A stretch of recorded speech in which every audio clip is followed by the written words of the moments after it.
బీసీలను రాజ్యాధికారం ఇచ్చింది టీడీపీయేనని శ్రీ సత్యసాయి జిల్లా మడకశిర టీడీపీ ఎమ్మెల్యే అభ్యర్థి సునీల్ కుమార్ అన్నారు. బీసీలంటే బ్యాక్వర్డ్ క్లాసెస్ కాదు, దేశానికే బ్యాక్ బోన్ అన్నారు. నియోజకవర్గంలోని ఇంటింటికి తిరుగుతూ ప్రచారం నిర్వహించి సూపర్ 6 పథకాలను వివరించారు. జగన్ అధికారంలోకి వచ్చిన తర్వాత బీసీలను అణగదొక్కారని, ఇప్పుడు బీసీలు జగన్ కు పాతాళానికి తొక్కాలని ఆయన సూచించారు.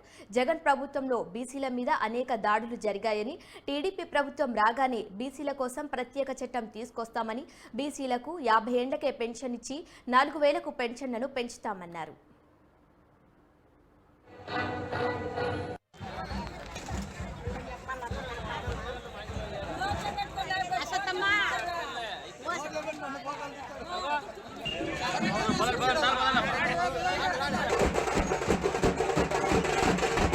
అందరికీ నమస్కారం.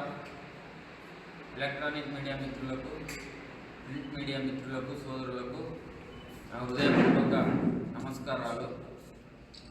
ఆంధ్రప్రదేశ్లో ప్రజలు విధానాల్లో మార్పు కోరుకుంటున్నారు, అలాగే వ్యవస్థల్లో మార్పు కోరుకుంటున్నారు.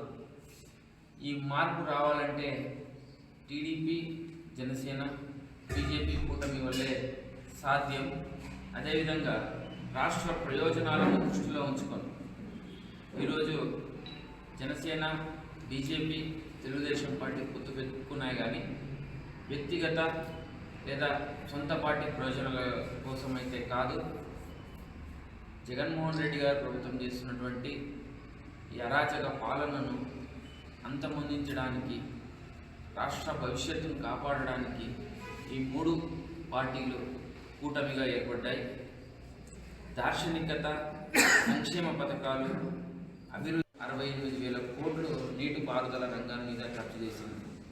పట్టిసీమ పూర్తి చేసి, పట్టిసీమ ద్వారా గోదావరి డెల్టా నుంచి కృష్ణా మిల్లించి కృష్ణా నీరు రాయలసీమకు తీసుకొచ్చినటువంటి ఘనత నారా చంద్రబాబు నాయుడు గారికి.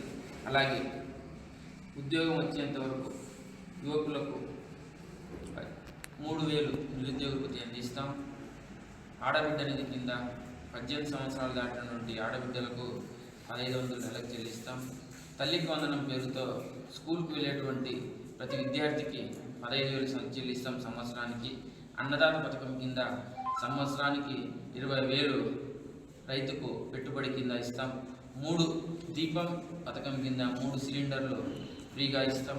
అదేవిధంగా మహిళలకు బస్సు ప్రయాణాలు ఉచితంగా అందించే ఏర్పాటు చేస్తాం. అదేవిధంగా 18 నుంచి 59 సంవత్సరాల వయసు గల మహిళలకు ఆడబిడ్డని ఇస్తాం. బీసీ మహిళలు ఒకవేళ అంతకు మించి ఏజ్ ఉంటే వాళ్ళకి ప్రతి ఒక్కరికి 4,000 పెన్షన్ ఇంటి వద్దలా చేరేలా చేస్తాం.